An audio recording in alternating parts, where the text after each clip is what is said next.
On the bill today, Nigerians are not competing or do not see anybody as their rivals or competitors. They are competing with themselves or among themselves. All right, they are global thinkers. Okay, so on the topic today, we are looking at that Nigerians do not see other Africans as their rival competitors. They are global thinkers. Nigerians do not see other Africans as their rivals or competitors. They are global thinkers. Why am I, basically saying this? Nigerians in that entertainment industry, they are not competing with South Africa. They are competing with America. I'd say the culture as a whole, African culture as a whole, has just grown. When I was in Alabama in school, it wasn't cool to be like, oh, you're from Nigeria, blah, blah. You know You didn't care. Obviously, when you have people, ambassadors from that country changing the narrative, like not only music, with fashion, with film. There was a time Nigerian movies were watched all over Africa.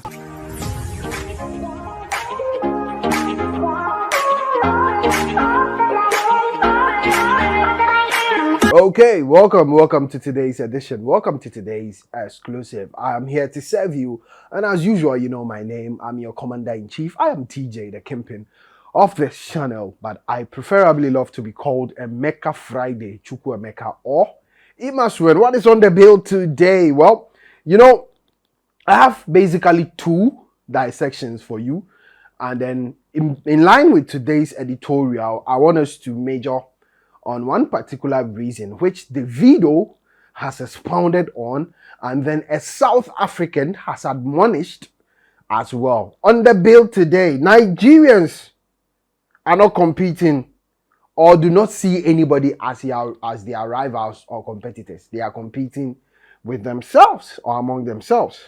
All right, they are global thinkers. Okay, so on the topic today, we are looking at that Nigerians do not see other Africans as their rival competitors. They are global thinkers.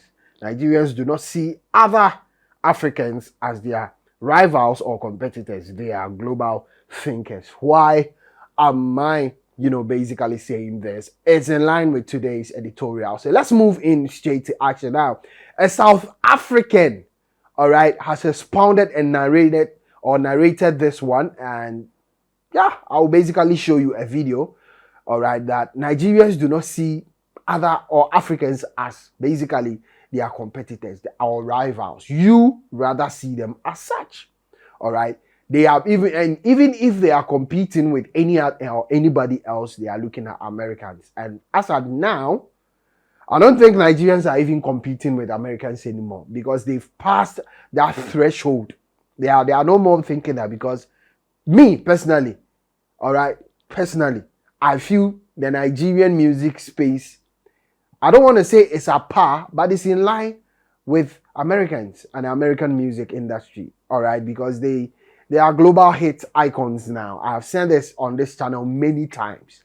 All right, now today the focus is on the South African. Watch his video of him narrating and admonishing other Africans to emulate same as we having the same skin and then competing each other. It's not a long way to go. We should, the basic, the itinerary and the routine of it all is for us to unite and not see each other as a competitor. I've said this on this channel a lot of times, and that is what I do. I normally or usually I am here to face the fact. I know sometimes it will not go well with some people, but like I've been doing, the best you can do is to share your thoughts as well. And if Africans comes to that point of sharing and narrating or basically expounding on what they disagree with a brother and see it as we are agreeing to disagree and disagreeing to agree, then we will reach that maturity stage where Africans will have a united front with disagreements anyway, but we've been so tolerant to the extent that we accept the views of each other. Now, before I carry on, I also have a video. Recently, the video was on a podcast and then discussing, his music journey with Real Madrid's player Chouameni and then other, other peeps on the podcast list. And Davido also expounded on something. So I basically will look at the Davido bit, but let's major on the South Africans, own, and then he admonishing and then telling other African countries that the more you look at Nigerians, you need to understand them and then, buy into their mindset. Why am I saying this? They are not competing with Africans. They are not competing with anybody. They are competing, like personal, or they have their personal competition. And the competition basically is not also about themselves. Like Davido competing, Burna Boy, no. That's not what they are doing. They are competing out there. They want to make history. They want to break barriers out there. They want to penetrate the international market. So if they basically, let's say, if they have any other competition, then it's with Americans. Even with that, that's not what they are looking. They want to get to a point where they will also be recognized, or where they are also recognized like the American industry is. And I feel they've been able to achieve that. All right. So the earlier we look at it from that angle, the better. All right. Nobody should feel Nigerians are competing them. No, they are doing their own thing and they are winning. They don't care about you. They know what they are doing. If you follow up, join the train. If you won't, sit here somewhere and then watch them do their own thing. All right. So I have basically narrated that. I've said this on countless times on this channel. It's either you join the train, okay, or you stay or somewhere and hate. And then the time is coming, the train will not be accessible. You can't access it. All right, now it's at a point where they can stop and allow you to hop on. But it will get to a time the train will be moving at a pace where they can't stop. All right. Okay, so before we look at the side or the other one, all right, the submission of the video as well, let's focus on the South Africans, admonishment to other African countries. Let's watch the video and come back. Nigerians in that entertainment industry, they are not competing with South Africa. They are competing with America. When you see a Nigerian artist, when you see a music video of a Nigerian, you will mistaken it for Americans. They are moving. You are busy with machete. Okay, you've watched the video, you've seen it all for yourself, and you can clearly depict, a South African who is basically open-minded, like-minded, and will want the oneness of Africa. The day Africans realize that yes, in as much as we move together, we might disagree to agree to disagree. That is when the majority or maturity side of Africa as a whole will come to bear, and we'll move together and then settle our differences. Either than that, if Nigerians see you as not a non-movable car, they will ditch you and do their own thing. And I love that bit about them. Let them carry on. Keep it up. All right. Keep doing your own thing. That is on the side of the South Africans' admonishment. Now let's come back to Davido as well. Now the video was on a podcast with Chouameni, all right, Real Madrid's player Chouameni and others, and questions were put before him. Narrated the fact that they are basically enjoying from what P Square, the bunch, and then Two-Face, the toil of what they put out there. And then with them, all right, the next generation will also enjoy from them. All right. And then also, he also narrated him signing a deal with Sony Music in 2016, but felt that there was no, collaboration. There was no mutual, partnership where they can share ideas. All right. It was him just working to please Sony Music. So he came back to Nigeria, called all the producers in Nigeria and said, let's teach them Sony Music how to do music. This is not pride. That is what a lot of Africans mistaken Nigerians to be. It is not pride.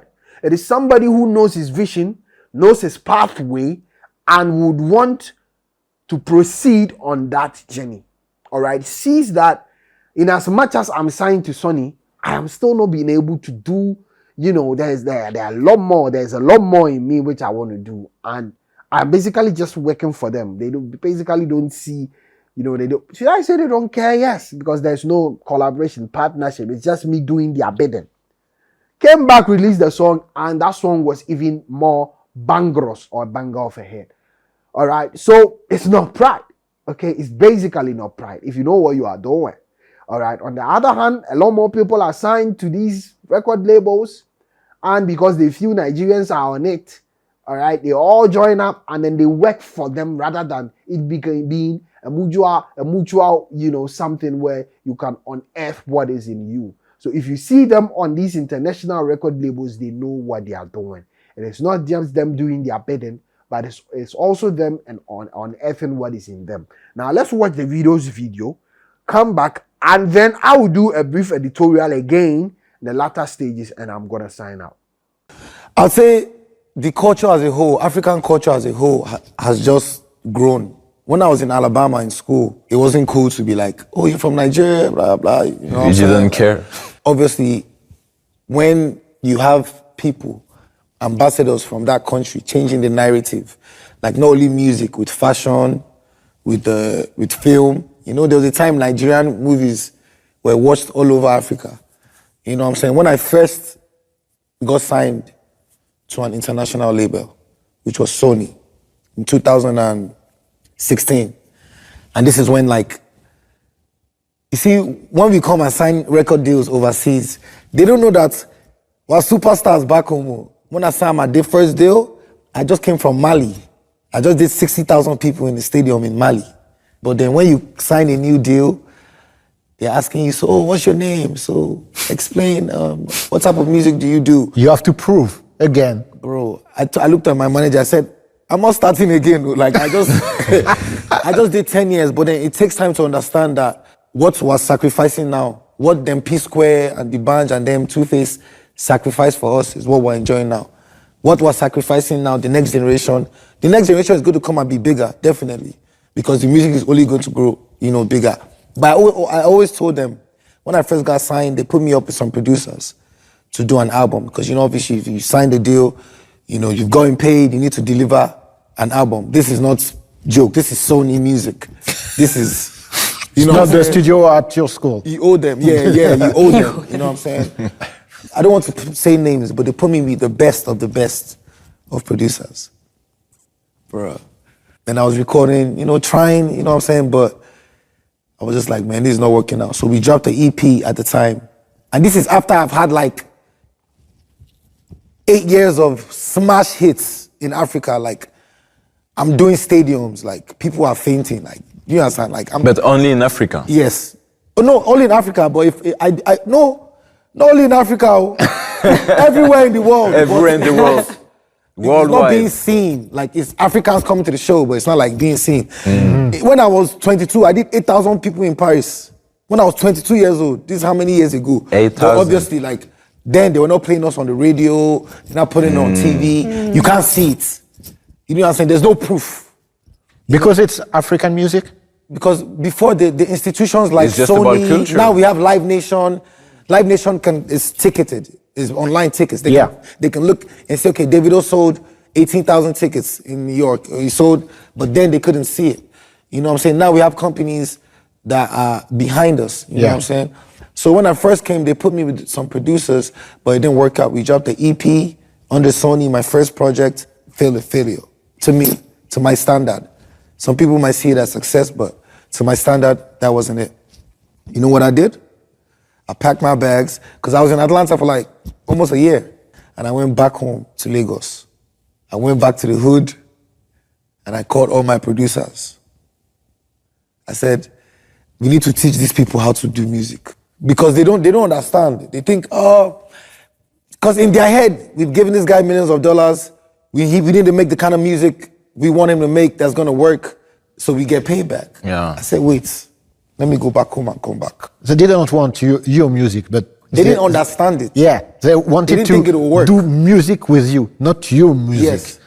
So I went back home and I got back to my original producers, the ones in the hood that have never traveled before. Now all of them have traveled, they're big boys, but then went back to the hood, then went back to recording. When I came back to London, I said, take this, drop this, and you see what happens. Which one? Aye? If I tell you, say I love you. I had a studio in the house, my dad didn't know.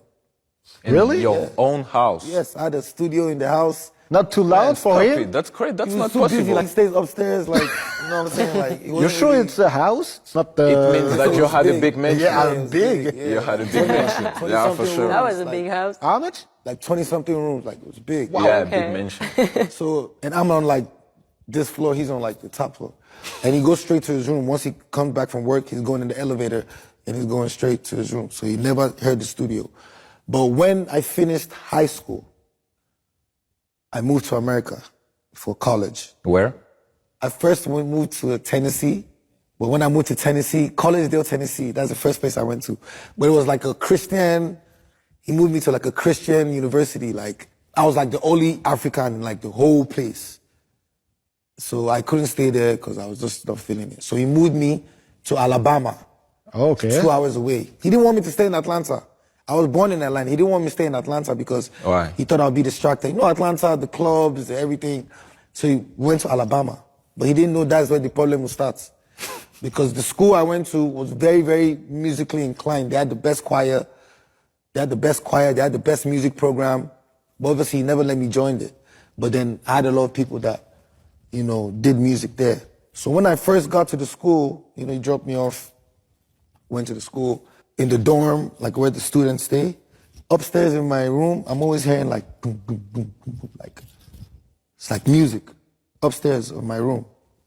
So I went upstairs one day and I knocked the door. I'm like, what's going on here? I'm always hearing music, like, is it a party or whatever? And the dude opened the door, he had a mini studio in the school. It was for the student or? No, just for him. Okay. So I was like, yo, like, teach me how much is for all of this? He said, 1,000. I'm like, shit, what's up? I took everything. And I was like, just teach me how to record myself. That's and crazy. then I'll find my way. So that's really, and this time I'm like 15, 16. But What that's did you really- do on that studio? That studio, I started producing. Okay. I went on YouTube, I taught myself. I was watching YouTube every day. Everything is on YouTube. So I was watching YouTube every day, and then I mastered recording myself. You know what I'm saying? So this is like this period, like I'm in school, but I'm like not in school, but my dad doesn't really know. And then back home, the artists are blowing up. So I'm like, man, I have to go back home. I don't have time. Like everybody's blowing, all my friends that I know from when I left, they're getting big, like blowing up. Like, I'm like, man, I gotta go back, bro. I wanna go back. I'm telling you, I have to go back. I have to go back. And then one day I just went back, and it was a long thing. That's another story. But I just decided to, I left school, then I moved back to Nigeria without my parents knowing. I just moved back.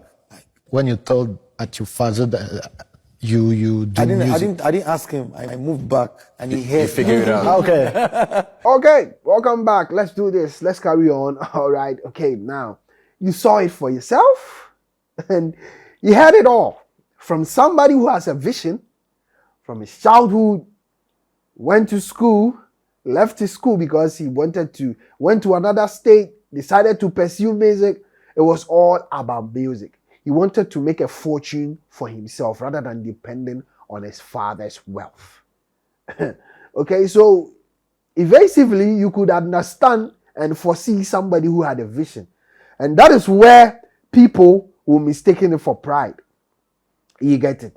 You're basically going to mistake it for pride. He was in US having his university education and then felt a lot of his friends were making it out there. Had to run, come back to Nigeria, pursue whatever he's doing. And still had to pursue that degree and bagged it. That is, an awesome feat achieved by someone who is forthcoming and sees the future ahead of him. And that is Nigerians. I have been saying on this channel, unless you want to do local contents and then stay within your country and do local contents. But if your content is all about Africa, if you want to do African contents, all right, and globalize it, show it out there on the social sites for people to see, 70 to 80% of the stories you're going to create will be from Nigerians. Trust me on that. A chunk of the story are from Nigerians, and then 20% will go, you share among African countries. Why? Because they are doing the most. They are relevant. They are always doing something positive. They are not sleeping. They are doing it. And I've said this on this channel countless times. Oneness of Africa.